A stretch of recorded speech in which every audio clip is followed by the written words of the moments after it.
ఆంజనేయ స్వామిని తమలపాకులతో పూజించడం మనకందరికీ తెలిసిందే. ఇలా చేయడం వల్ల ఎటువంటి ఫలితాలు కలుగుతాయో ఒక్కసారి తెలుసుకుందాం. ఆంజనేయ స్వామికి లేత తమలపాకుల మాలను వేస్తే రోగాలతో ఇబ్బందులు పడేవారికి త్వరగా ఉపశమనం లభిస్తుందనే నమ్మకం ఉంది.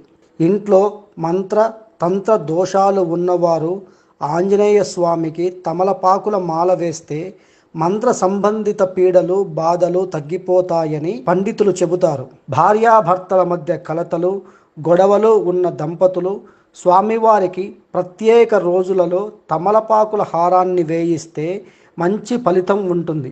చిన్నపిల్లలు అనారోగ్యంతో ఇబ్బందులు పడుతుంటే స్వామివారికి మంగళవారం లేదా శనివారం నాడు తమలపాకుల మాలను వేయించి ప్రత్యేక పూజలు చేయిస్తే అంతా మంచి జరుగుతుందని పెద్దల నమ్మకం.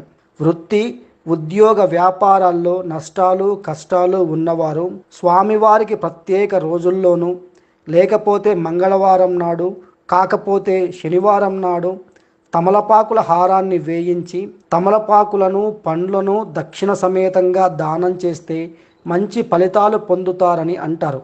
ఏలినాటి శని రాహుకేతు గ్రహ పీడలున్నవారు ఆంజనేయ స్వామికి ప్రత్యేక పర్వదినాల్లోనూ లేకపోతే ఆయా గ్రహాల అనుకూలత కలిగిన రోజుల్లో స్వామివారికి తమలపాకుల హారాన్ని వేయిస్తే ఆయా గ్రహాల అనుగ్రహం కలుగుతుందనే నమ్మకం ఉంది.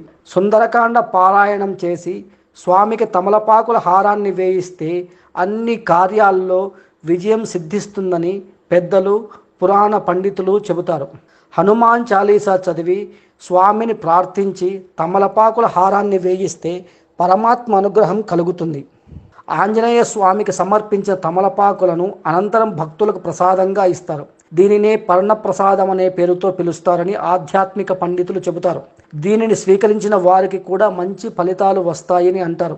చైత్ర శుద్ధ పౌర్ణమి నాడు జరుపుకునే హనుమాన్ జయంతి రోజున జిల్లేడు ఒత్తులు నువ్వుల నూనెతో కలిపి ఆంజనేయ స్వామికి దీపం వెలిగిస్తే అష్టైశ్వర్యాలు చేకూరుతాయనే నమ్మకం ఉంది.